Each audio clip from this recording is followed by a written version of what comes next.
फिर क्या बताते हैं, श्वेत छतर सिर मुकुट विराजे, निराकार निराकार का ढोल पीट रखा था। कहते उस सफेद अरस कुर्स पर सफेद गुम्मट है, जहाँ सतगुरु, जहाँ परमात्मा का डेरा, वहाँ एक बहुत बड़ा सुंदर महल है परमात्मा का, उस बहुत सुंदर गुम्बद टाइप है, उसके अंदर परमात्मा विराजमान है। सिंहासन के ऊपर सिर पे मुकुट है और ऊपर श्वेत छत्र परमात्मा के तना हुआ है। श्वेत छत्र सिर मुकुट विराजे, देखत ना उस चेहरे नू। श्वेत छत्र सिर मुकुट विराजे, देखत ना उस चेहरे नू। ऊंची थलियां खेती बोवैं, भूल गए निज डेरे नू। ऊंची थलियां खेती बोवैं, भूल गए निज डेरे नू। अब क्या बताना चाहते हैं कि परमात्मा साकार है, मनुष्य सदृश्य है, सभी सदग्रंथों से दास ने प्रमाणित कर दिया आपके समक्ष।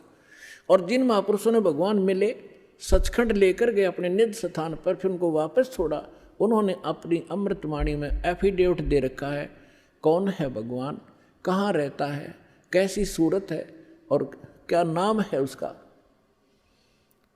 तो इन सभी प्रमाणों से आपको सिद्ध हो जाएगा कि कौन है भगवान और कैसी लीला करता है वो मालिक।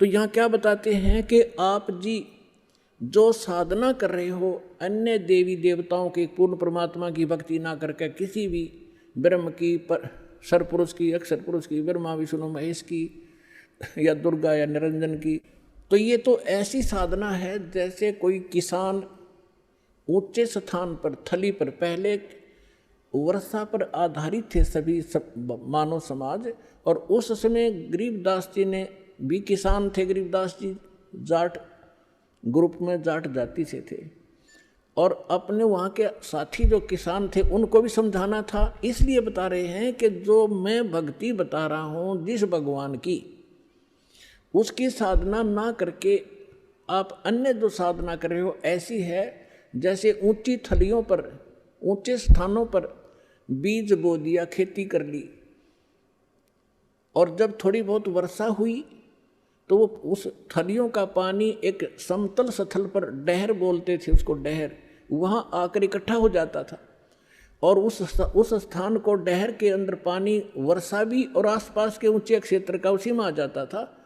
और उसमें जब बोई जाती थी फसल, जैसे ऊंची थलियों पर बोई हुई तो वो होती ही नहीं थी, और डहर में बीजा हुआ 1 एकड़ में मनमाने 50 मन कनक हो जाती थी, और ऊंची थलियों पर 2 मन की भी नहीं होती थी मुश्किल से। तो क्या बताते हैं गरीबदास साहब जी, एक फॉर एग्जाम्पल बता रहे हैं कि तुम ऊंची थलियां खेती बो, भूल गए निज डेरे नू। इस परम पिता परमात्मा सतपुरुष कबीर साहिब की भक्ति ना करके आप अन्य देवी देवताओं की भक्ति करके ऐसी लाभ उठा रहे हो जैसे ऊंची थली पर खेती करने वाले किसान को कोई लाभ नहीं होता। और जो डहर में बीज बोता है, प्रयत्न दोनों एक जैसा ही करते हैं, तो उस डहर वाली यानी उपजाऊ जमीन में और समतल जमीन में घना लाभ होता है। तो ये समझाना चाहते हैं कि जो साधना हम बताते हैं वो तो डहर समझो,